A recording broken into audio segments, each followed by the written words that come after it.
Hello guys, welcome to the Unreal Engine 5.7 Quick Start Guide. If you are a complete beginner to Unreal Engine, if you haven't installed or downloaded Unreal Engine before, this is a complete tutorial and quick start guide to get you up and running and using Unreal Engine if you never played around with it before. In this video, I will show you guys how to download and install Unreal Engine 5 from the Epic Games Launcher. We're going to be covering all the different user interface, things like the viewport controls, how to navigate around in the viewport, how to select objects and manipulate objects using the control, scale, and rotation tools. Then we'll cover over all of the different menus, everything you need to know about things like the editor preferences, plugins, project settings, like the world outliner, the details panel, and the content browser. And at the very end of this video, we're going to cover how to create assets in the content browser, how to get assets from external sources like Fab and the marketplace. And then lastly, we're going to dive into blueprints and explain what are blueprints in the visual scripting system of Unreal Engine. So if you are a complete beginner to Unreal Engine, if you haven't even installed the engine before, this is going to be a quick start guide getting you up and running with the basic controls,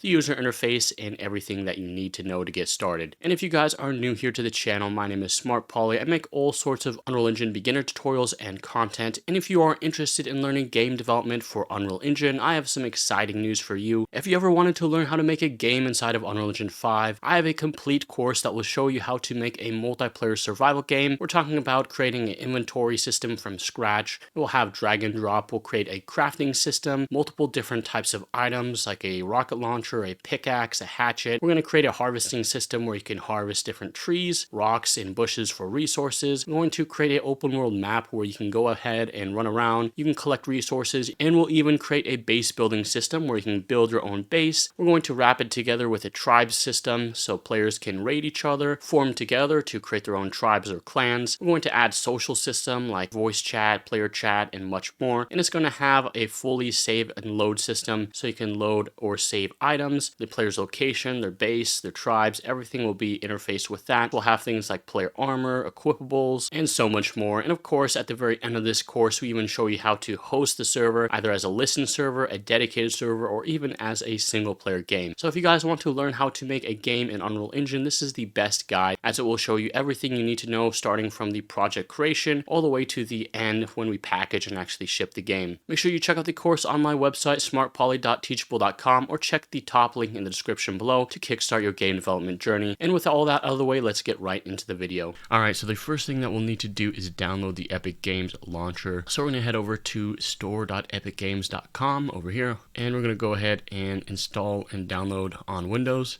And then we'll go ahead and run the installer. Also, the other thing you'll need to do is if you don't have an Epic Games account, this is the same account that you use to play games like Fortnite. So if you're already familiar with it, you might already have it downloaded. But if not, then you'll need to go ahead and create an account. Okay, so with the installer downloaded, we can go ahead and run this and click install. So now that it's finished downloading and installing, we just need to go ahead and sign into our account. So again, if you don't have an account, you'll have to create one. So let's go ahead and sign in with our email. So this is the very first window that's going to open up when you launch the Epic Games Launcher. If you never used the Epic Games Launcher before, I'll go ahead and give you guys the basic rundown. Essentially, this very first page that you see here is the store page.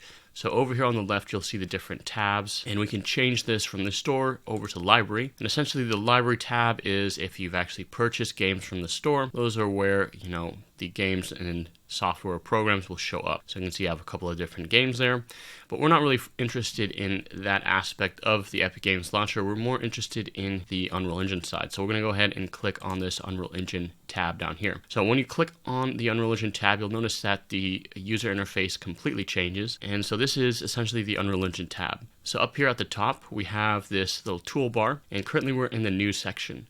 So the news section just shows, different news about the engine. So we have here a new version, Unreal Engine 5.7 is available now. We also have some links here to the website that will show us the news, the YouTube channel, Q&A, the forums, and also the official roadmap. Down here we have some different featured content, so they have, again, some more different articles, but you guys can go ahead and check those out on your own time. Now let's go ahead and head over to the samples tab. So if you click on the samples tab, this is where we have different project samples that you can download. They're free samples that showcase different things that you can create inside of Unreal Engine. So we have free Unreal Engine samples. You can see some of these different samples showcase either environments. In this case, the game animation sample showcases a character animation system. So these are very useful resources to check out on your own time. And down here we also have a UE game sample, so these are showing how to make different types of games. And I've made separate videos about these, but again, you guys can check these out on your own time. So let's go ahead over to the next tab, which is library. So the library is where you're going to go ahead and actually install Unreal Engine. What you probably already noticed is we have this install button here at the top, but also if you head over to the library, you're going to see this section over here for engine versions. You can click on this plus icon to install or add an engine version. Right now you can see that I don't have anything installed, because if this is the first time, this is exactly what it'll look like. Then down here we have another section for my projects. So if you have any Unreal Engine projects that you've created, it will show up here. And again, since this is a fresh install, we have no projects found. Now down here under the Fab library, we'll cover more over what is Fab and how to get assets and all that stuff, but essentially Fab is for getting asset packs like 3D models, characters, animations from the marketplace. And essentially, if you don't have any assets in here, that just means you haven't claimed or bought any asset packs. As you can see, I have quite a few, and these are mainly assets that I've actually claimed for free. So we'll cover again more of that later on in the video. But right now, let's go ahead and finish off the rest of this tab. So next up, we have Twinmotion. Twinmotion is a real-time visualization tool powered by Unreal Engine, mainly for people like architects and designers. So again, this is another program that's powered by Unreal Engine you guys can check out. And the last tab over here is Reality Scan. So Reality Scan is a program that allows you to capture images of objects, real world objects, and bring them and convert them into 3D scans that you can use in the engine. So again, this is another neat program that you can check out. Okay, so that is pretty much all of the different tabs in the Unreal Engine tab. Again, there's one last tab over here under the Epic Games Launcher tab, which is for Fab. So let's go ahead and check that one out real quick. Fab is essentially a marketplace for different assets and projects, environments, animations, pretty much anything that you can think of that you can use in either a game or cinematic or whatever you're using Unreal Engine for. This is essentially the marketplace for that, where you can get high quality assets for things ranging from, photo scans to user created content. So there's a lot of free content on here as well. And every single month they also give away 6 high quality free assets from this marketplace. So I'll talk more about that later. But essentially, if you want to get those assets, you can come over to this Fab tab. So let's just go ahead and head back to Unreal Engine. Okay, so let's go ahead and install Unreal Engine. So we want to head over to the library tab, because this is where we can add a new engine version. So over here we have the engine version. We can click on this plus icon, or we can also click on the install engine. Either way will work. In my case, I'm going to click on this plus icon to add a new engine version, and automatically it's going to choose the latest version, in our case 5.7.1. and if you wanted to select a specific version, you can click on here, and you're going to see there's a drop down for selecting different versions. So you can see 5.7, we have 5.6, 5.5, all the way down, and it even goes into 4, which is Unreal Engine 4. So in our case, we're going to select the latest version, which should be at the top of the list, which is 5.7.1. And let's take a quick second to actually talk about the version numbering. So the first number in this version, the 5, stands for the major version. So this is a engine generation. So essentially this engine, Unreal Engine 5, introduced major changes such as nanite, lumen, world partition, etc. So these major versions can include breaking changes and large future overhauls. Now the second number in this section, which is 7, is the minor version. So this is the future update level within Unreal Engine 5, meaning that 5.7 is the 7th feature release of Unreal Engine 5. So we had 5.0, 5.1, 2, all the way up to 5.7. And with minor versions added, we have things like new engine features, performance improvements, editor workflow changes, and just minor versions may introduce small breaking changes, but are generally upgradable safe. Then the last number in this section, which is the 0.1. So this is considered the patch version. 5.7.1 means that this is the first patch released for Unreal Engine 5.7. So this includes things like bug fixes, crash fixes, and small optimizations. Patch versions do not add new features and should be safe to upgrade to. So every time that you see a new 5.1 or new patch version. And in fact, if you're watching this video in the future, it might be 5.7.2, 5.7.3, depending on how many patch versions that Epic releases. Okay, so now that we've explained the version numbering, let's go ahead and actually install the engine. So now that we have that selected, we can go ahead and click install. So once we click install, it's going to ask us to choose a install location. Now, the important thing about this page, there's a couple of things we actually need to check out. First things first, we have the location. We're going to leave it in the default location. It's going to install onto our C drive. However, if you don't have much space on your hard drive, you can choose a different location to install it to. And in that case, you'd click Browse. You'll pop open your hard drive over here and you'll choose a different location or different drive. Now for us, we're just going to leave it in the default location. Now the other thing that we need to do is we need to check out the options because there's quite a bit of important information in this section. So click on options over here, and under the Unreal Engine 5.7.1 install options, you can see that we have a couple of things that are in this list that we can scroll down that are checked. So we have the core components, which are required to install. You can see that there's 26 gigabytes worth of that. We have things like templates and feature packs. Those are 1 gigabyte. So again, I would keep all of the ones that are default checked over here. I wouldn't mess around with that. But over here, we have some that aren't checked, which are very important to note. So this is the MetaHuman Creator Core Data.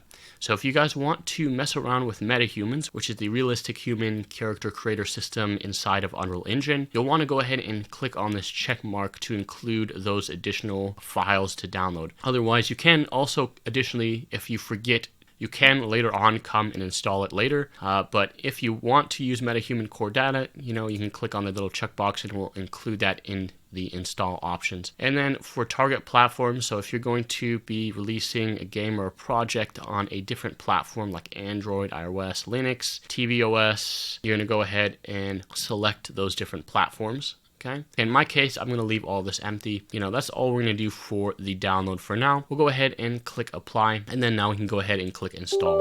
So it's going to ask us to allow to make changes. We'll click yes. And now it's going to go ahead and start initializing and start downloading Unreal Engine. So we're just going to go ahead and pause the video for now. Okay, so now that we have Unreal Engine 5.7.1 installed, we can go ahead and click the launch over here, and you'll see it'll install the prerequisites.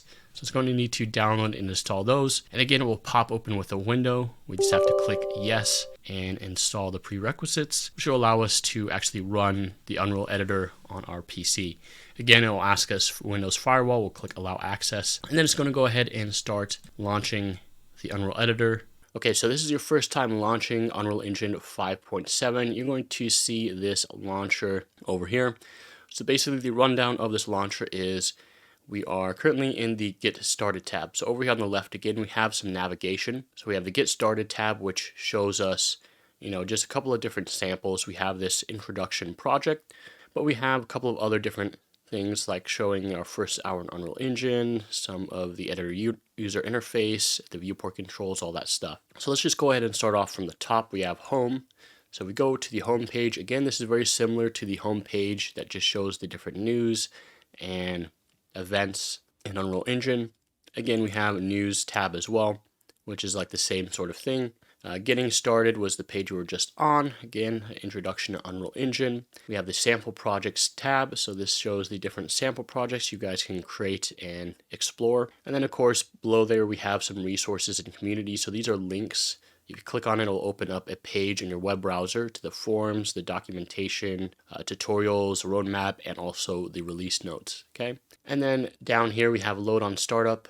So you can actually choose to load your most recent project when you open this up, if you just want it to launch your most recent project. And then you have some links to, I believe, Unreal Engine's social media. So over here at the top, we have two different options. We have this blue create a new project, and then we also have my project. So if we just head over to the my projects, what that will open up is a project window over here that you can scroll through. I have quite a bit of projects in here, but if this is your first time, you're not going to see any projects, okay? So we'll go ahead and close that out. In our case, we want to create a new project, so we're gonna go ahead and click on this new project, okay? Now this new project over here, let's go ahead and cover this window real quick. And I'm going to go ahead and hide the other windows so we can just focus on this one. So this new project, this is where we can create a brand new Unreal Engine project. So over here we have the different sections for different types of Unreal projects that you can create. So in our case, we by default have this games section. Okay. And down here we have different sections. We have film, live events, architecture, automotive design, and simulation. And what you'll notice is as we select these different samples, you'll notice that we have these different templates in each section. So under the game section, we have all of these different templates to start and create a game project. So depending on what you're using Unreal Engine for, you'll either select, the games, films, architecture. In my case, since, we're just going to be using this for games, we're going to select the games tab. But also, if you're using Unreal Engine for something else, you can still follow along. It's the same editor. This is just giving you a template or a starting point to create your project from. So over here we have the intro to Unreal project template. So this is a really neat template. This is actually brand new to Unreal Engine 5.7, which basically just shows you the editor basics of the engine, things like moving around objects, grabbing content, downloading content. Okay, right next to it we have blank over here. So this is just a blank empty project with no code. Then we have first person. So from the first person template, we actually have different settings in here.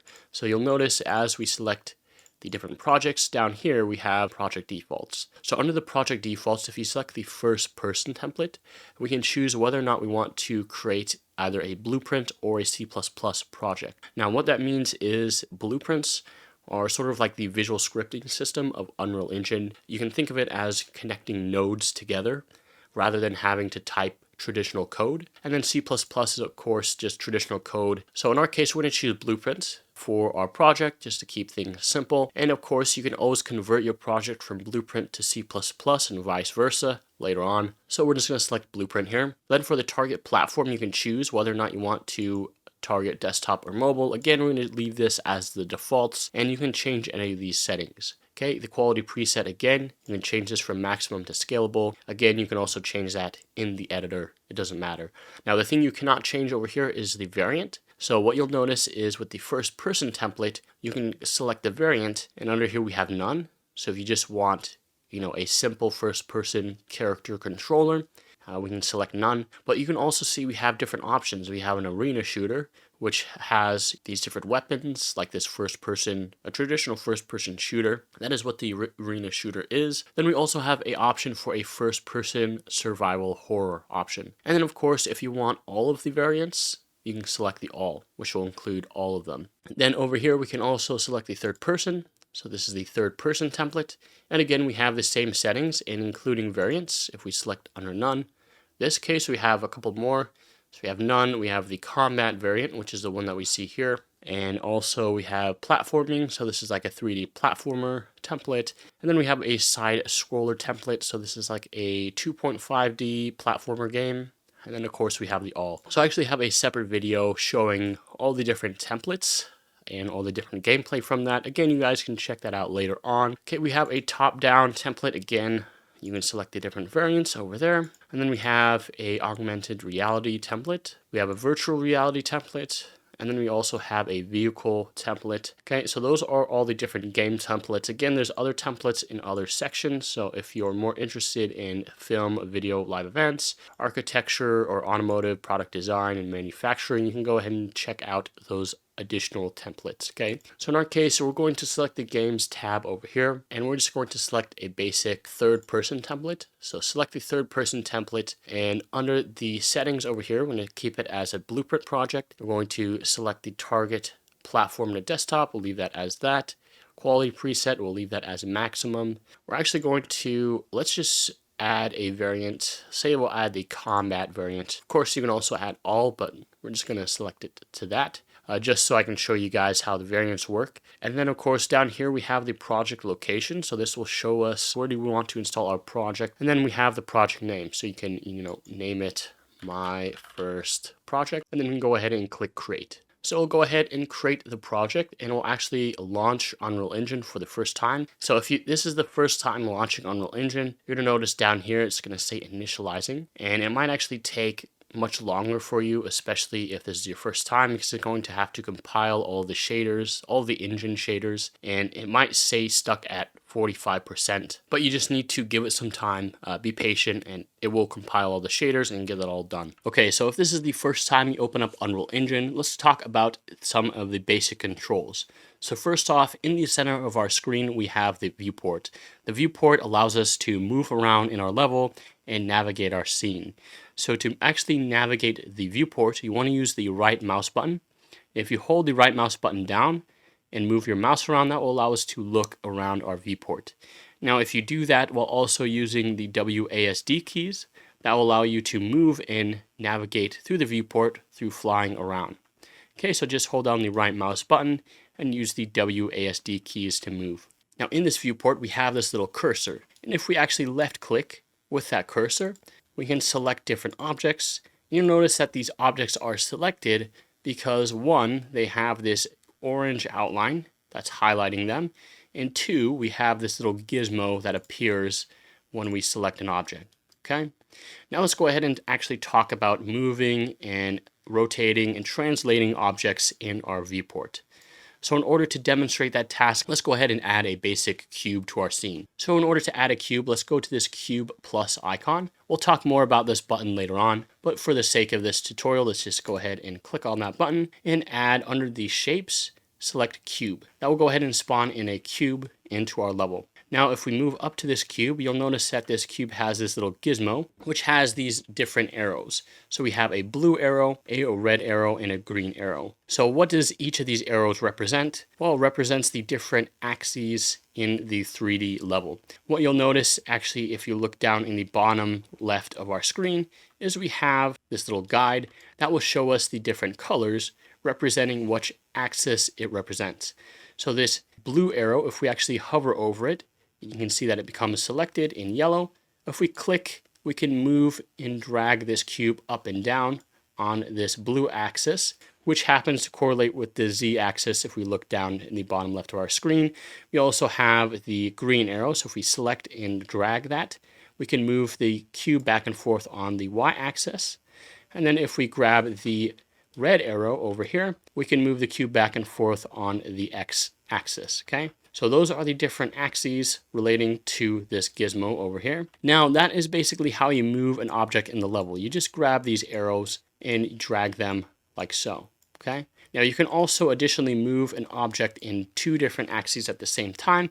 So if we were to hover our cursor in between the X and Y arrow like so, we can move it horizontally on this grid, okay? Additionally, we could hover over the blue and red arrows and move it on the Z and X axis like so. Now let's go ahead and talk about the rotation gizmo. So if you press E on your keyboard, we can swap to the rotation gizmo. Additionally, over here on the top left, we can toggle through the gizmos. We have the translate, which is for moving objects, which is the hotkey is W. And then we have rotation over here by pressing E. Okay. Now over here on the left, we also have a little window over here that will allow us to change between the different modes as well by selecting it through this window. So again, it's just a couple of different options. So the rotation gizmo is very simple. We have, again, a color-coded gizmo. In this case, we have these half circles. Okay, we have one for red, which is the X. We have one for green, which is the Y, and one for Z, which is the blue. So if we were to hover over the blue half circle and drag, we can rotate this cube on the Z axis. Again, if we hover over the X, we can rotate it in the X axis. And if we hover over the green half circle, we can rotate it in the Y. Okay. And let's say we rotate this cube, something like this, and we don't like it. We want to reset it back to the default. You can use the Control Z to undo those changes, and it will reset the rotation like so. And again, we can cycle back to our movement tool by pressing W, or our rotation tool by pressing E. So that is the move and rotation tools. Let's go ahead and talk about the scale. So you press on the scale key right over here. That will give us the scale gizmo. So this one shows these little boxes. So again, if we were to hover over, say, the green box, we can scale the cube in the Y axis. If you hover over the red box, that will scale in the X, and over the blue box, that will scale in the Z. And again, you can hover over both two axes at the same time, like the X and Y, and scale the cube horizontally like so. And again, we can do Control Z to undo those changes. Okay, so those are the basic controls. We have W for translation, E for rotation, and then to get to the scale, you can press R. Additionally, you can select these buttons up here to toggle between them, but I like using the hotkeys for faster iteration. Now to the right of it, we have the world space coordinates. Okay, so this button over here is very useful from changing from world space to local space. So what I mean by that is, let's say we press E and rotate this cube diagonally like so. And if we go back to movement by pressing W, you can see that our gizmo is still orientated to this grid. So let's say I wanted to move my cube diagonally. Okay, if I wanted to position my cube right here, in order to do that, I would have to move the cube a couple of times just to move it diagonally. So it's not very intuitive. So in order to change that, we can toggle between our world space to local space, and that will go ahead and orientate the gizmo, as you'll see, to the local space of the cube. So now we can move this cube diagonally, and we can move it on the X or Y axis like so. And this is just very useful for rotating objects based on their local orientated space. Okay, so you can change that back to world space for the globe icon or local space for that little cube icon. Okay, let's go ahead and reset all this by doing Control Z. So these two buttons are related to object snapping. So these are, we'll cover these more later on, but these are mainly due to when you're dragging objects in the level if you wanted to snap down to objects on the ground. So for example, this cube over here, there's also a hotkey for this. Let's say we drag this cube in our level and it's sort of like floating in the air, but we want it to snap down to this surface over here. So if we press the End key on our keyboard, that will go ahead and snap this cube and have it flush with the floor. Okay, so it's another very nice shortcut, but again, this is what those settings are sort of affecting. Now to the right of that, we have the grid snapping controls. The grid snapping, what that does is if we look closely at this cube, if we actually try and move this cube, you'll notice that it has sort of like this snapping movement. Okay, so I can't precisely place this cube. Let's say I want to place it in between this position right here. You can see I can't get it to precisely move this cube the way I want it to. It's always having this snapping movement. So that has to do with the grid snapping over here. So we have the movement snapping. So if we turn that off, we can now move this cube, and you can see that we have the smooth and precise placement. So I can precisely move the cube wherever I want it, and we don't have to worry about grid snapping. Now, of course, I can enable that back on if I want the grid snapping. And the grid snapping is also very useful for laying objects, in uniform. So let's say we were to take this cube and duplicate it in uniform. Now you can also change the snap sizes. So over here we have 10 units. So we can snap this cube by 10 units. We can also increase that up to 100. And now if we move the cube, you can see it snaps by 100 units like so, and so on.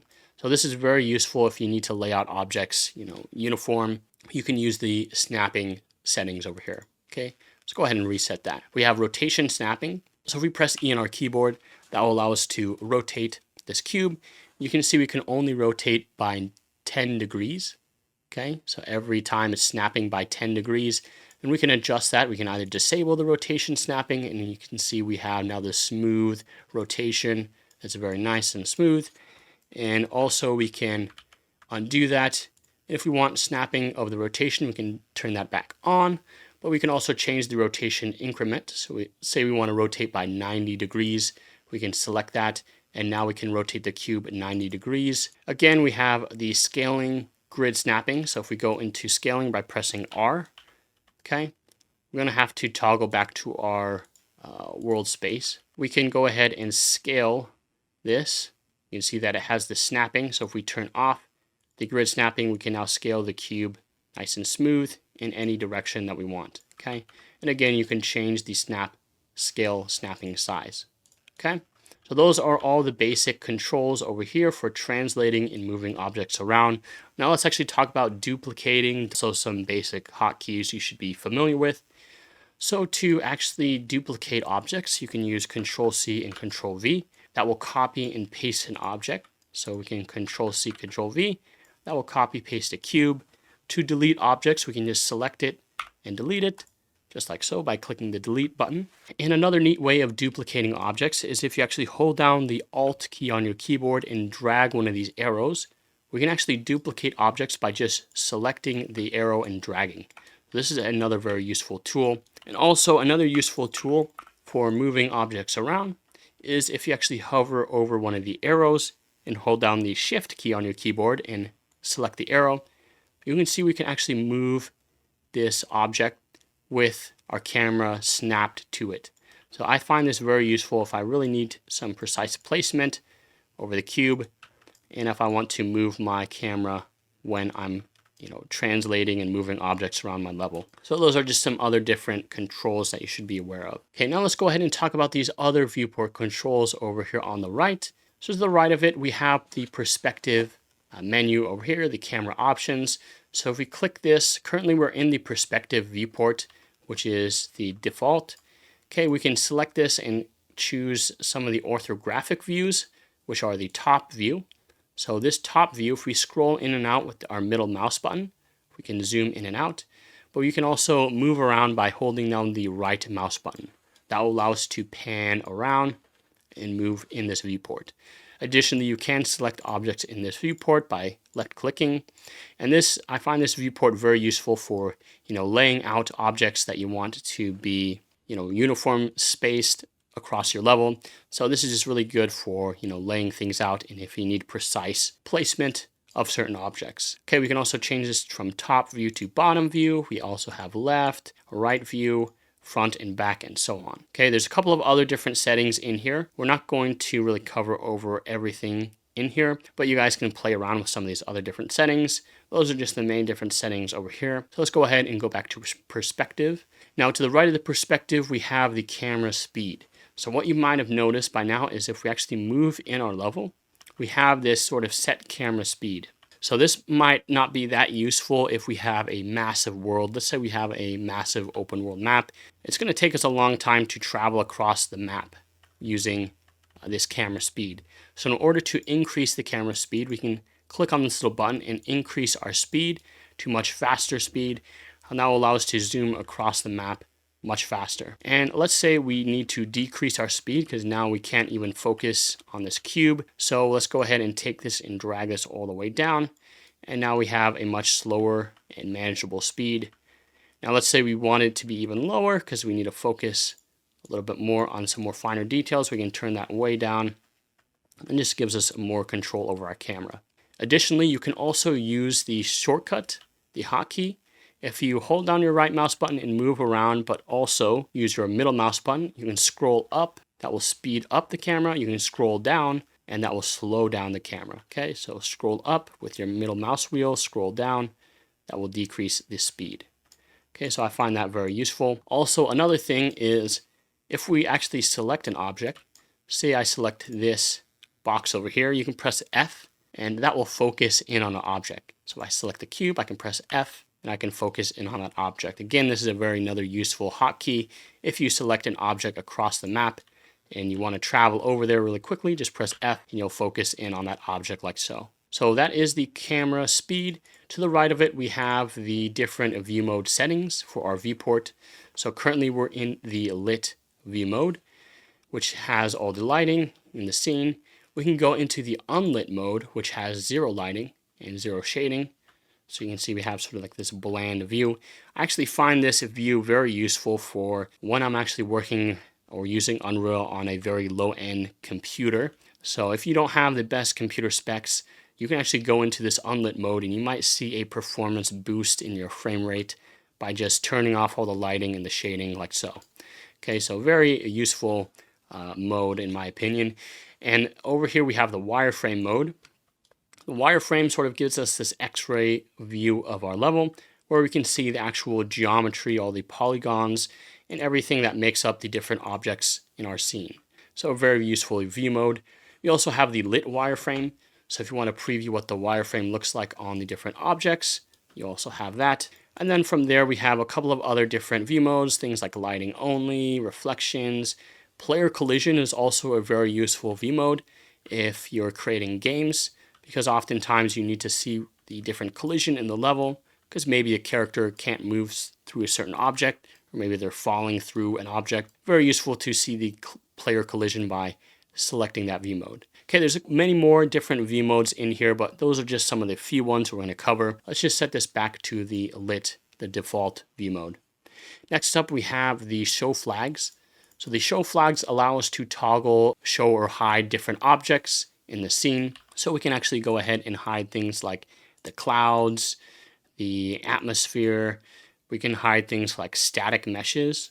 So these are all different objects, different meshes. And there's many more different types of objects in here we can show or hide. Again, you guys can play around with more of these, but those are just some of the basic ones. Okay, to the right of that, we have performance and scalability tools.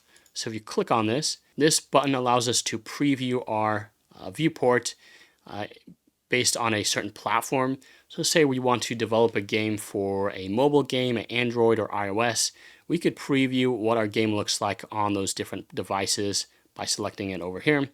Below that, we have viewport scalability. This is very useful for, again, if you're using Unreal Engine on a low-end computer and you're not getting the best frame rate, you can go ahead and change the viewport scalability settings down to low. And this is sort of like the graphics settings in a game where you can tweak things like high, medium, epic, or cinematic. So if you decrease that to low, you might get another performance boost by setting all of the textures, the shadows. Now, if you were to set this to low, you'll notice that we have this additional button, which allows us to reset it to the default settings of Epic. Okay, so that is the performance and scalability settings.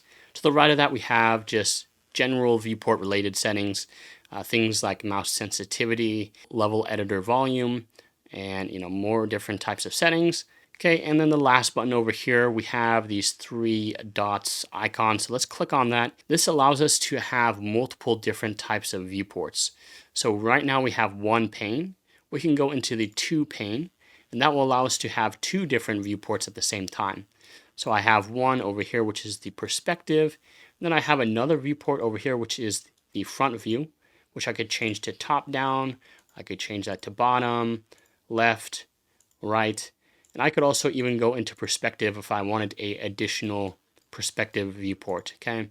So this is just, again, another useful way to have multiple different viewports. And if you click on that little icon, we can go back to our single pane, but we can also toggle between those workspaces by clicking on this icon like so, okay? So those are all the different buttons in the viewport. Now let's go ahead and actually talk about some of the other user interface elements inside of Unreal Engine, starting off with this top menu button up here. So at the very left, we have the file menu. So if you click on file, this will have options for creating new levels, opening levels. Also, we have our saving options. So if you make any changes in your project at all, let's say we move this cube around, you want to go ahead and do file and save all. That will go ahead and save any and all changes that you might have made. Very important because you don't want to lose those changes and lose hours of work by not saving your project. Down here we have import and export. I don't usually use the settings from this menu, but we'll cover more about these later on in the video. And again, we have project settings, so we can create new projects from here or open projects. Again, I don't really use the open project from this menu, but you have those options over here, okay? To the right of it, we have the edit menu. Now, the neat thing about the edit menu is we have the undo and redo button. So if we want to undo moving the cube, we can do it through that. You can also use the hotkeys. We have things like cut, copy, and paste. So if we want to, cut, copy, and paste this cube, we can do that. Or you can use, again, the hotkeys. But down here at the very bottom, we have the configuration, which I want to cover over. We have the editor preferences. So the editor preferences, if we click on that, it will pop open a window relating to the preferences of our editor, things like the appearance, some of the different settings. So if you want to change the theme of your editor, you can create a new theme and change things like the colors, different settings. You can also reset it to defaults if you, mess up a setting or something like that. But these are just the preferences that change, how the editor looks and functions. We can close out of that tab and go back over to edit. Below it, we have the project settings. So this is another important window to be aware of. Click on that and open that up. it will pop open a window related to the project settings. So we can change things like the thumbnail. If you wanted to have a project thumbnail, you can change it to a custom image. We have things like the product name, version, ID, copyright notice, and there's a lot of other different settings relating to different things in here that are very important that you probably will play around later on as you learn more and more of the engine. Okay, so let's close out of there. And the last setting under here is the plugins. So this is another important window to be aware of. If we open this up, this will show us the plugins window. So there's a lot of built-in plugins. As you can see, there's 740 built-in plugins that come included in the engine when you install it. So over here, there's just tons of different plugins relating to things like AI, Android audio, things like effects, gameplay, many different types of plugins that you might use. And in your own time, you can go ahead and scroll through some of these different plugins. Some of them are experimental, meaning that they're still being developed.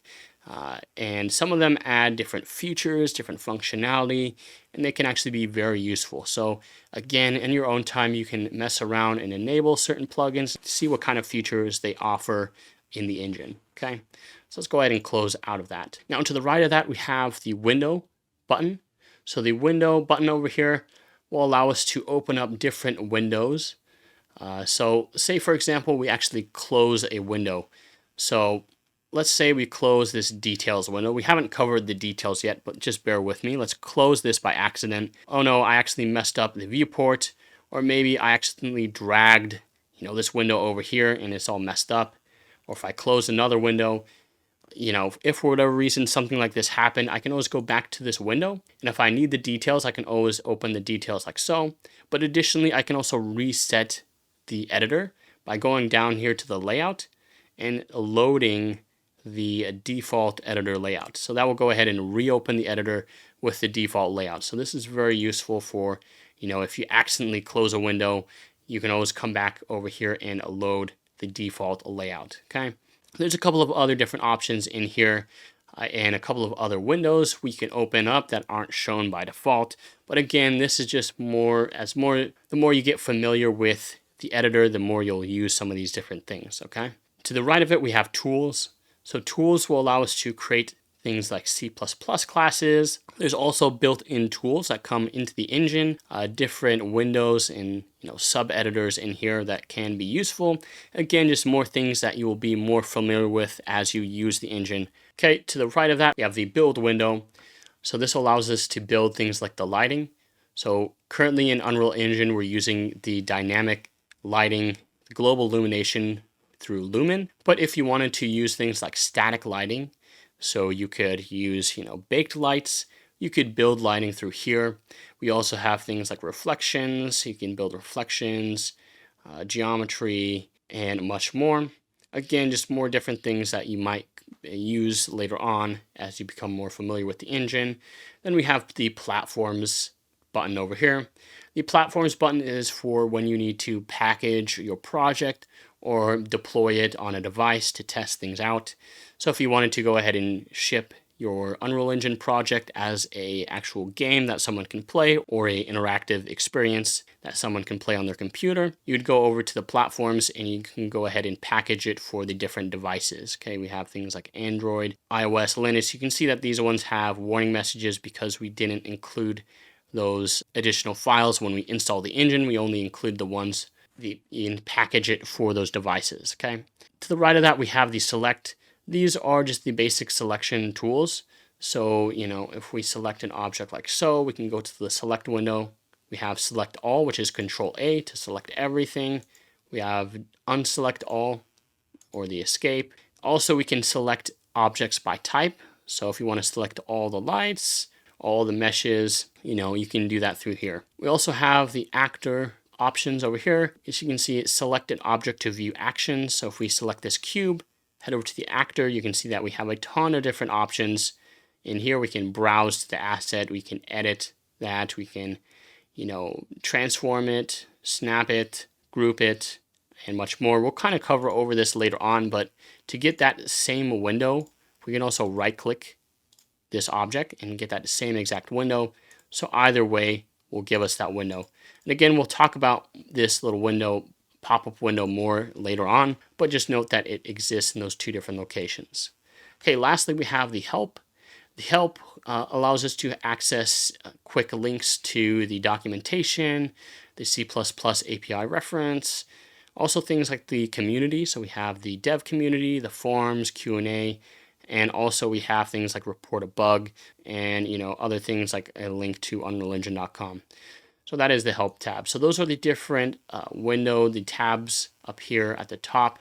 Okay, down here at the bottom we have our level.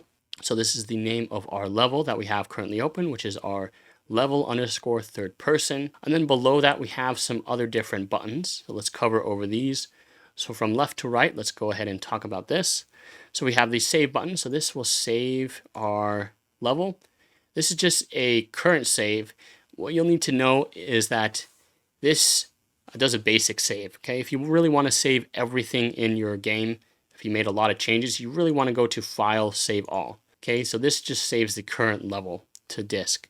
This doesn't save all the changes. So you just want to make sure that you click the Save All. Don't rely on this little save button all the time. Okay, very important. Next up, we have the browse icon. So this little browse icon browses to the level that we have open. So this third person level, if I click on it, it will open up the content browser, which we'll discuss here in a minute. And it will show us where that level third person is located in the content browser. Okay. Next up, we have the different modes. So currently we're in the selection modes. If we click this little drop down, you can see that we have additional modes. So we have the selection, we have a landscape. So let's go ahead and go into the landscape mode. And what you'll notice is not only our viewport changed, we have this little green grid to create a landscape. Landscapes are essentially things like terrain. So if we want to create 3D terrain, mountains, hills, rivers, whatever, we can use it through the landscape mode. But it will also additionally pop open additional windows like the landscape window. So if we go back into the selection mode, you can see that it hides those windows. So it adds additional editor functionality by going into those different modes. So let's quickly talk about the other different modes. We have foliage mode. So if you want to paint things like trees, rocks, grass into your level, you'll use the foliage mode. We have mesh paint mode. This is if you want to paint on certain objects. Let's say we have, a wall that we want to paint some moss, or we want to paint some, rust, some bricks, or some cracks. You can paint using the mesh paint mode. We have things like modeling. Unreal Engine 5 comes with some built-in modeling tools, so you can actually model things within the engine without having to go to an external program like Blender or Maya. We also have under here the fracturing mode. This is for creating things like destructible meshes. So if you wanted to create sort of like destruction in either your game, or maybe you're making a cinematic, you want to make an object explode into a million pieces, you can use the fracturing mode through here. Brush editing, I don't really use this mode that often or at all, but this allows you to sort of block out levels. Then we have animation. The animation mode allows you to animate characters in the engine. So for creating things like cinematics, or maybe if you want to just create animations within the editor, that's also another thing you can do. And again, let's just go ahead and reset this back to the selection mode. Okay. So you'll notice those different modes open up additional windows and allow you to, do additional functions within the editor. Now to the right of that, we have the cube plus icon. So again, we kind of covered over this, but let's go ahead and just briefly cover over it again. The cube plus icon allows you to add content to your project. So we have the import content button over here. We can also import content into our content browser. We'll talk about that here in a bit. Quixel, Bridge, and Fab, we'll cover over this here in a bit. Those are the external marketplaces where we can download or buy asset packs that we want to add to our project. But then below that, we have some basic actors, things that we can place, like some, we have a character, we have a light, a pawn, we have different types of lights, we have shapes. We already dragged in things like the cube. You can add things like a sphere, a cylinder. We also have things like cinematic things. We want to add a camera. So just more different types of objects that we can add into the level. But also under this all, we have all of the objects that we can drag in. And what's neat about this one is we can type in here cube, and that will give us this quick, menu to drag in a cube or object that we need. Okay, so you'll be using this quite often, and the more familiar you get with the menu, you'll be adding, more additional things like lights and cinematics and things like that. Okay, different types of volumes. To the right of that, we have this blueprint button. So blueprints are visual scripting that allow you to connect nodes together. It's sort of like visual programming without having to type actual code. I find it very useful for people who are just new to programming, have no coding experience whatsoever. You can actually create full games and full experiences by only using visual scripting. In fact, games like Expedition 33 were made up of 95% blueprints, and so they didn't use, really any coding for the game. So blueprints are very useful. This little button over here allows us to create a new blueprint class. Also, there's a level blueprint. So each level has its own level blueprint, which we can open up through that little menu there. Now to the right of it, we have the sequences button. So this allows us to add a level sequence. So level sequences are what allow you to animate in the engine. It also allows you to create things like cinematics, short films, movies, but also if you want to create things like game cutscenes. So if you wanted to create like a story RPG game, you could create sequences which will allow you to animate objects and create sort of those cinematics. Okay. Now to the right of it, we have a couple of different buttons over here. So this green play button will allow us to actually play this scene or this level.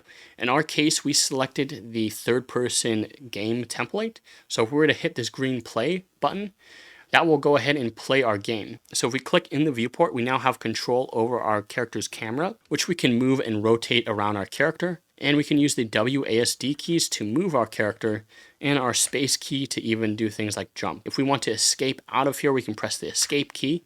That will exit the play mode. Okay, we have some other different options. So if we hit play, we have things like pause, stop, escape, and also we have the eject. So if we eject out of there, we can actually move our camera around. Also, we have a simulate button, which is also very useful. Simulate sort of like simulates the level. So if you want to see what the game looks like, the game world simulating, you can go ahead and simulate the level and you can still fly around while objects are moving around or interacting in the level. So those are the different play buttons. Now to the right of it, we have these play mode settings. So if we click this drop down, we can also additionally play in the selected viewport, which is what we've done. We can also play in a new editor window. So if we click on that, this will launch our game in a separate window, which I find actually very useful because we can make this full screen. We can also add an additional window. So if we close out of here, we can change the amount of windows. We could also view in VR. So if we have a VR headset, you can plug in that and preview directly to that. We have a standalone game, mobile game. We also have a standalone game. So this will sort of launch our game as its own process. Okay. Now down here, we have a couple of different options to spawn our player at. So this is also another useful thing. We can spawn our character at the default camera location or default player start over here, which is showcased by this little controller icon and play flag. Okay. Usually when you create a template like this third-person template, all the templates come with this starter point. Okay. Now, if for whatever reason your level didn't have this starter point, you can always add it through this, add content. You can search for player start, and that is at player start. So you can spawn your camera, your player at that start, or you can also spawn your player at your current camera location. So let's say I wanted to spawn my character over here. I can click on the little drop down, select the current camera location, hit play here, and now we're spawning in at that camera location. Another important thing to note is under here we have multiplayer options. So the multiplayer options, these are if you want to play with additional players, up to 4 players or more. And if you want to change the net mode from single player to listen server or, dedicated server, you can change it like so. And if you guys actually want to learn more about multiplayer, I cover over all the different multiplayer options and how to actually set up multiplayer for your game in my survival game course. So definitely check that out. But those are all the different controls up here on this top bar. Let's go ahead and move on over to the right. So on to the right, top right of the screen, we have the name of our project. So you can see that my first project, that's the name. If we actually hover over this, we have the version.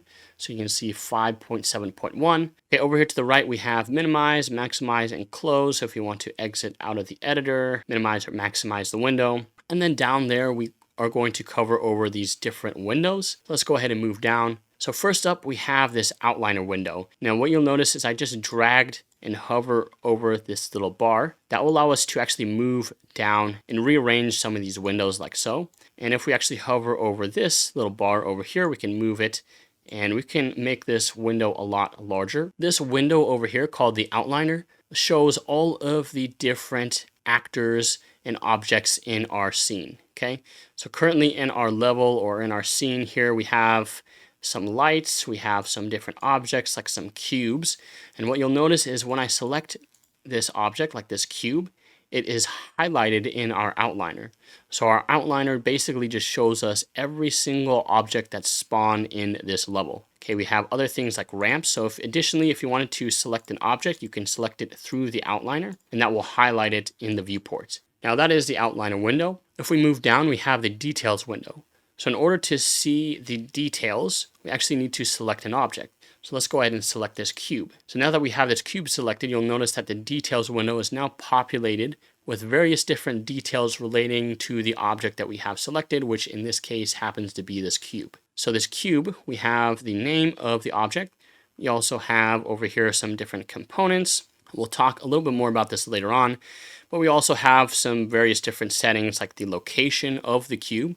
It will show us the X, Y, and Z coordinates of the cube, which we can actually adjust in here. So actually, if we move this cube around, you'll notice that it's changing the Y value because I'm dragging this cube on the Y axis, okay? So if I were to move this cube up, you can see that the values are changing. I can also additionally input some values. So if I specify 0, 0, 0, you can see that the location is now set to a 0, 0, 0 over here. I can also move the cube around like this. And what you'll notice is when we change any of the values, we're going to get this little arrow icon. Now, whenever you see this arrow icon in the editor, which you will see it often, it basically just means that you want to reset it to the default value, which if we reset it, you'll see it resets to 0, 0, 0, which is the default location. So we also have things like the rotation values. So if we wanted to rotate an object, we can drag our cursor in here and rotate it. Additionally, we could input like 90 degrees, 10 degrees, 15. We can input those rotation values like so. And again, if we want to reset it to the default rotation, we can reset those values and you'll see that it resets it to 0, 0, 0. Okay, we have mobility options. So mobility happens to be if you want to have like a static object, basically a static object that never moves, doesn't do anything in the level, you'll have it on static. If you want it to be movable, like dynamic, things like physics, you'll set it to movable. So those are the different settings over there. We have the static mesh. This will basically show the actual mesh reference from our content browser. So we'll talk a little bit more of that here in a second. But again, we have down here some other different details like the material.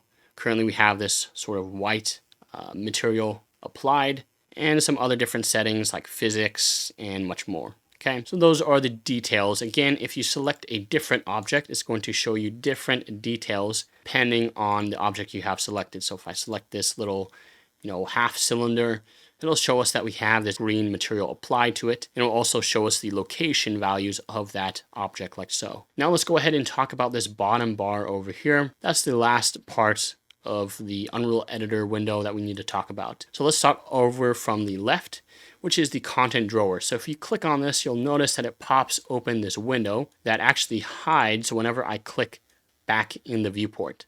So if I click on this content drawer, it opens this window. If I click back in the viewport, it will go ahead and hide that window. Now what the content drawer is essentially it allows you to add things like assets. It allows you to create different blueprints, import models, 3D assets, sounds, particle effects, and allows you to manage those assets within the content of your project. So in order to actually dock this window, because right now it's every time I go ahead and click anywhere else, it automatically hides the window, which can be very annoying. So in order to dock this window, we can click on this dock and layout button. So let's go ahead and do that right now. Click on that.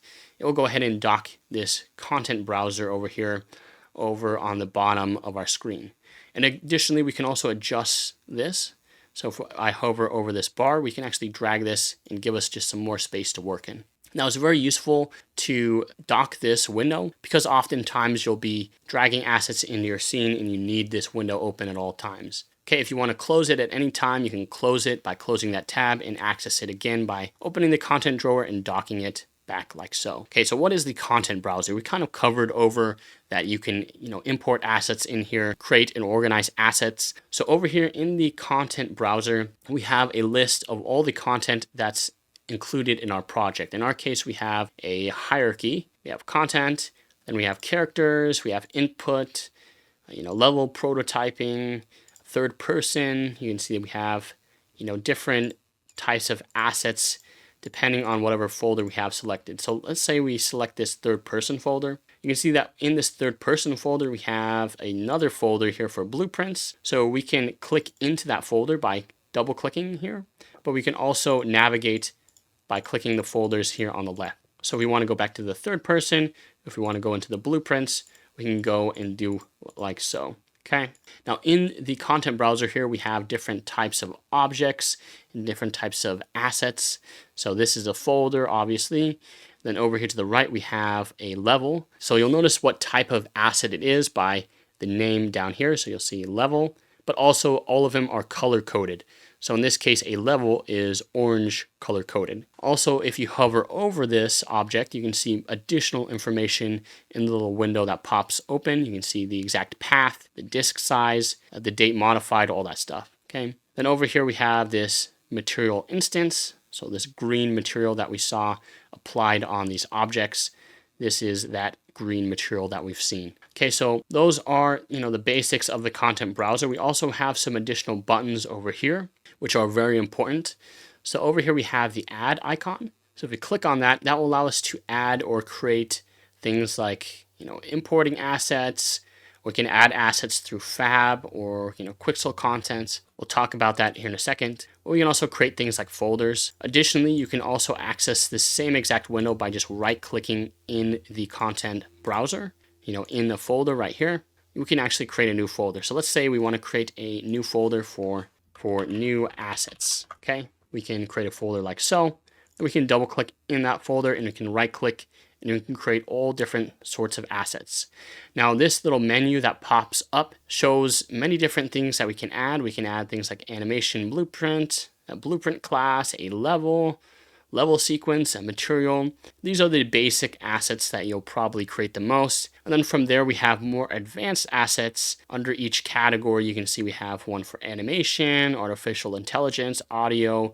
There's lots of different types of Unreal Engine assets, and you don't need to be familiar with every single one because chances are you might not be using every single type of asset. And again, you'll just become more familiar with the different types of assets, the more and more you use the engine. And we'll cover over some of the basic ones at the very end of this video. Okay, next up we have the import button. So the import button allows us to import assets directly into our project. So if we had a 3D model that we've downloaded or maybe we created it from an external program like Blender or Maya, we could import those assets that we've created by clicking this import button. Additionally, you can also drag assets into the content folder directly. And as long as it's the supported format, you'll be able to drag and drop it without any issues. Okay. Next up, we have the save all. So that will just go ahead and save any changes to our project.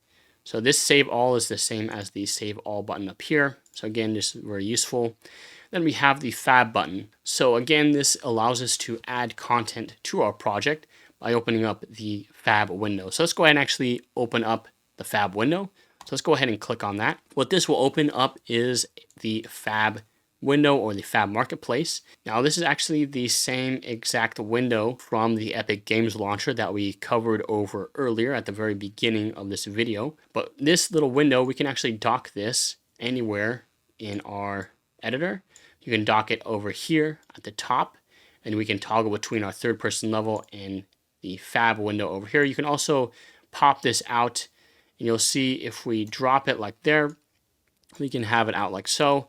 We can also dock it, anywhere over here. So we want it next to the outliner. So we can toggle it like so. Basically, I'm going to just leave this out here for now, just for demonstration purposes, but essentially the Fab window allows you to add assets to your project. Now, if this is your first time opening up the Fab window inside of your project, you might need to sign in. It's going to prompt you to sign into your Epic Games account. So you'll just go ahead and sign in. If you're not signed in, you click on this little profile icon and then sign in from there. But essentially, you can browse different types of assets, look at different asset packs that you can use for your project. Now we're just going to demonstrate real quickly how to get some assets to your project from Fab. So real quickly in here, we can search for construction, and let's say you want to get some free assets. So I'm going to search for construction because I know that there are some free assets we can use. And over here we have different filters. So we can filter by style if we want to choose, cartoony, realistic, low poly. We have compatibility. Certain packs are compatible with certain versions. We have technical features. Then we have more filters over here. So we want to select the more filters, and we actually want to filter by price. And we want to click on the only show free products. Okay, that way we can only see the free assets that are available. Now there's quite a bit of free stuff in here. So just note that you really don't have to spend a whole ton of money if you're just learning Unreal Engine, because there's tons of free assets to browse from. There's always stuff that you can mess around with without having to spend a ton of money. Okay, so over here we have this construction props pack. So if we select this asset pack, we can view more information about it. We can scroll down, we can see it has a description. Okay, over here there's the actual technical details, which show us how many meshes, how many materials. And also we can see things like supported engine versions. So this is very important because you can see the supported engine version. It supports Unreal Engine 5.0 all the way to 5.6. Well, currently we are in version 5.7. Our project is 5.7.1. And so if we want to add this asset pack to our project, we want to go ahead and click this add to project or add to library. Now, if you haven't claimed this asset, it's going to show add or checkout. Add to library or checkout. So you'll just click add to library or check it out. This one is a free asset pack, so it's not going to cost you any money. And once you've added it to your library, it's going to show this saved in library and also this add to project or view in library buttons. So again, this asset pack, this particular one, is not updated to 5.7. We can notice that by the engine versions supported from 5.0 to 5.6. So how do we actually add an asset pack that's, let's say, outdated to our project? Well, it's actually very simple. You just click add to project and it's going to say asset is not compatible with version 5.7. It's going to tell you please select the closest alternative version. In our case, we can click this little drop down, and if we scroll all the way down, it will show the latest version that it was last compatible with. In our case, Unreal Engine 5.6, which is one version below our 5.7 project. So we're going to select that, and then we're just going to click add to project, and it will allow us to add the project with no issues, relatively no issues. Mainly with things like these asset packs, you're not going to have a whole ton of issues if it's, not updated by, a single version. Okay. Some asset packs, like blueprint packs that have like custom code, plugins, if you try and add that asset pack to a newer version and it's not supported, you might encounter some issues, okay? But in most cases, if you're just getting some assets like 3D models, texture, sounds, you're not going to have that many problems if you just select the latest compatible version or most recent compatible version. Okay, so now that it's finished downloading, we can actually close out of the Fab tab. And now in our content browser, you'll notice that we have a new folder for Construction Volume 1. So if you select that, we now have this new folder of assets that we can use for our project. So in here, if we select that folder, we can go into the meshes folder, double click, open that up. And now we can see all the different meshes that we can add into our level. So these were all the assets that we saw in that pack. So what you'll notice is all of these are static meshes. So they say static mesh. And they're also color coded with this sort of light blue color. Okay. Static meshes are essentially meshes that are sort of like props. They don't really have any interactability. They're static. They don't move. They act as, just simple props. You can make them interactable. You can make them movable, but the static mesh, these are just, static assets. Okay. So in order for us to actually use some of these assets in our level, we can simply drag and drop them. So let's say we want to add this barrel. Let's just select it by left click. If we drag and drop it, you see it now drags and drops this barrel into our level just like so. And, we can add in additional assets like this brick palette. We can add in this cinder block stack. Okay, we can add this palette over here. We can just basically scroll through this and add various different props that we want in our scene by just dragging and dropping assets. It's very intuitive how we can just drag and drop assets into our scene like that. So that is basically the basics of how we add assets into our scene. From our content browser, you just simply drag it and drop it in the level. And then in here we can, rotate it, position it, scale it however we want, just like so. Now, to navigate out of that folder, we can navigate through this navigation. We can also click the back and forward arrows, or we can also use the folders over here. So very useful. So those are all of the basic buttons within the content browser. We also have additional filters. So if we wanted to go to all content and filter our content browser by only materials, we could filter it like so. We could also filter by only, meshes, like so. Okay, and we can also reset the filters by unselecting that, and that will go ahead and hide that filters tab. Additionally, we have some other different buttons over here. If we want to lock the find bar over there, I've never really used this button at all. And then we have the content browser settings. So this is actually very useful because what you may notice is in my project, I have this engine folder. So you might not have this engine folder, but basically this engine folder shows some additional folders for content and plugins, and you can hide those by showing or hiding the engine or plugin content like so. Okay, so some additional settings. So those are all the content browser basics, how to add assets through Fab. Additionally, you can also browse Fab through the website, which I find way more useful than using the built-in window. So if you go to the website fab.com over here, you can actually browse all the assets through your web browser. And again, there's many different types of assets you can check out over here. Let's say if we were to select this village, we can go ahead and select a license. They have different licensing. Basically, the personal license is for an individual creator making less than $100,000 a year, and professional, anyone who's making more than that, you'll select the specific licensing and you can buy it, add it to your cart. Again, this works the same exact way as in the editor. So if you click in the search and press enter, that will bring you to all the products which you can search through, and you can filter by free assets. So we want to filter the price by only free products. We can search through those like so. And also there's free assets that get released every single month. So if we go back to Discover tab over here, if you scroll down, there's this section for limited time free assets. So they have some free assets that you can claim for free that are free for a limited time. So usually these cost money. You can see $39.99, $7, and $5. So you can claim these assets. You claim them once and you own them forever. So those are the basics of how to get assets within the content browser. You can import assets through the Fab window. You can also import assets by dragging assets into the content browser.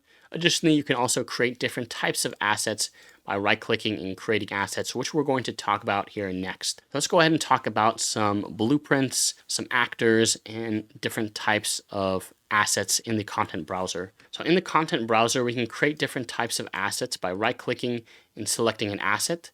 So let's go ahead and talk about, really quickly, material asset. So you see we have this green material asset. So the material is an asset which can be applied to a mesh to control the look of the scene.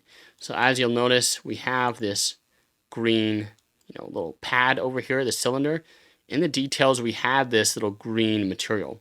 So let's say we want to create a material for our cube over here. Okay, we want to apply maybe like a red material. In order to create a material, we can go to our content folder.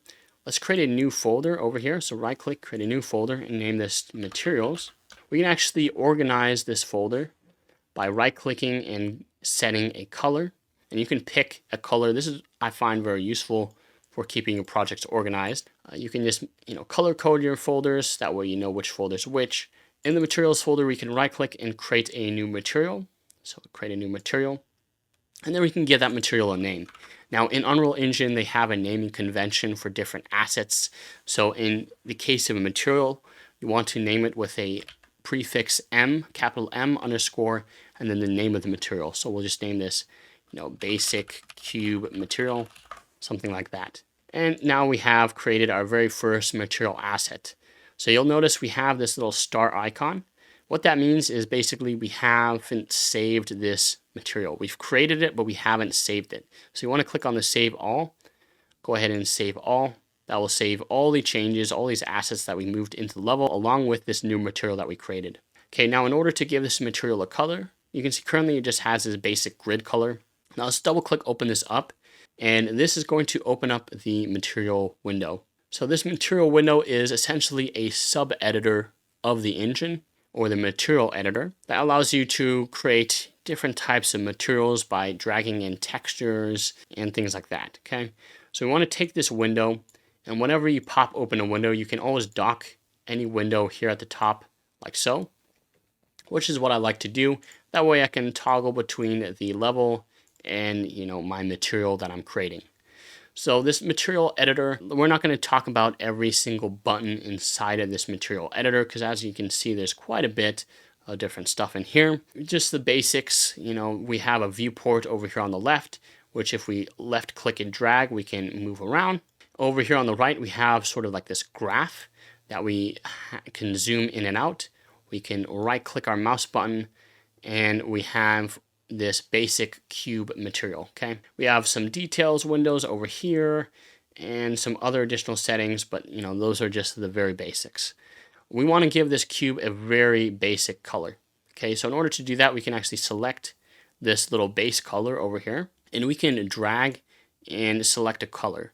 So we wanted to have a red color, so we can adjust the color like so. You can drag the sliders and adjust it however you'd like. But here we have a red color I'm happy with, so we'll click OK. And you can see we've changed the basic color of our material. Okay, we can click the Save.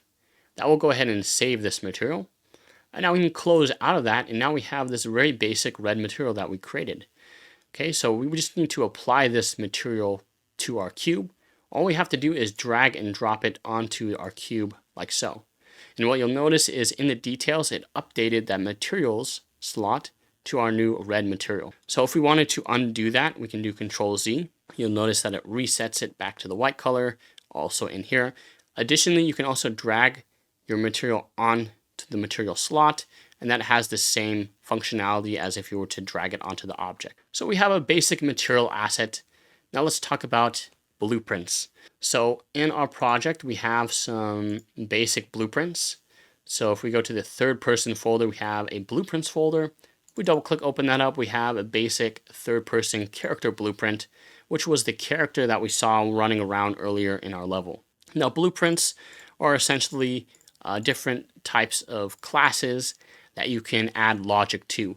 So in our case, our character blueprint has all the logic related to our character, the ability for it to move around, jump in the level, all the stuff that we need. Now if we hit play, okay, we'll play as our character here.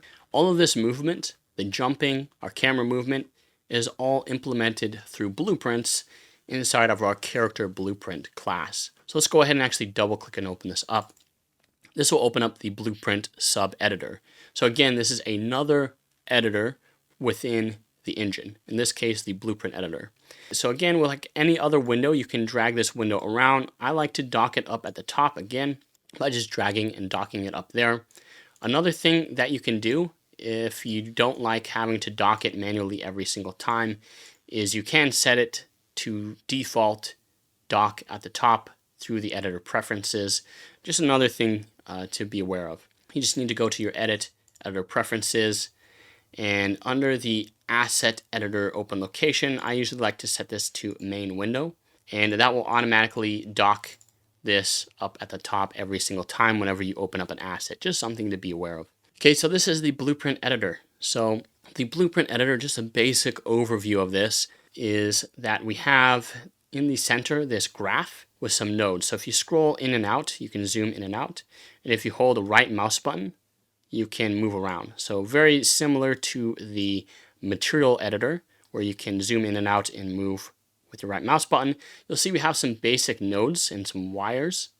This is basically all of the logic that our character consists of. You can see we have things like the name of this is input action look, input action mouse look. We have input action move. We have things like input action jump. This is basically just the basic logic for moving our camera around, moving and allowing us to jump, and our basic movement input. So this is all that it consists of. There's no code, it's just connecting nodes together. That's basically what Blueprint's all about. Additionally, we also have in the event graph, we have these different tabs. If we head over to the very left, we have this viewport tab, which is very important. The viewport shows us what components make up our character. So just like the viewport in our level, we have the same exact settings, like our movement, scaling, all those different settings are the same in this viewport. Now in our viewport, we have this little character. You can see it has like this little capsule. It also has this little camera, which is actually the same exact camera that we were playing from and previewing our character when we played the game. Now over here on the left, we have the different components that make up this character blueprint. So if we were to select this character, you can see we have the character's mesh selected. If we were to select the camera, we have the camera component selected. That's basically what a blueprint is made of, just these different components. Okay, additionally, we have things like the details, which is very similar to the details tab in our viewport, our default window over here. It just shows us things like the location, the materials, and much more. And those are just the very basics of Blueprint, guys. We have the event graph, which has all the nodes. This is what adds the actual functionality for the character to move and, jump and all that stuff, interact with the level. And then the viewport, which has the different components, which, actually bring our character to life. Things like the character mesh, the camera, the capsule, all of that stuff. That's just the very basic overview of blueprints. I go more in depth in blueprints if you want to learn how to create things like, characters, video games, using blueprints, visual scripting. I have actually a free tutorial series that covers over blueprints for complete beginners. We cover over creating blueprints from scratch, like a door, interactable light, all that different stuff if you never messed around with programming. So definitely check that out. But those are just the basics of blueprints and some of the different types of assets that you can create within the content browser. That is essentially it for this Unreal Engine beginner tutorial. So hopefully this is enough for you to actually start creating and messing around with Unreal Engine to get you up and running with the engine. I know there was a lot of stuff that we covered in this video, but I tried to make it not too long. But yeah, that's pretty much it for this video. So if you guys are new here, make sure that you subscribe to the channel, as I will be making more beginner content, especially for people who have never messed around with Unreal Engine before or game development in general. And definitely check out my Blueprint for Beginners series, as it covers, the basics of Blueprint, variable types, and much more. Also, check out my multiplayer survival game course if you're interested in game development for Unreal Engine, as it covers over how to make a multiplayer survival game from complete scratch, things like an inventory system, everything you need to know about blueprints, from assets, data assets, different variable types, and much more. So that's pretty much it for this video. I hope you guys enjoyed, and I'll see you guys in the next one.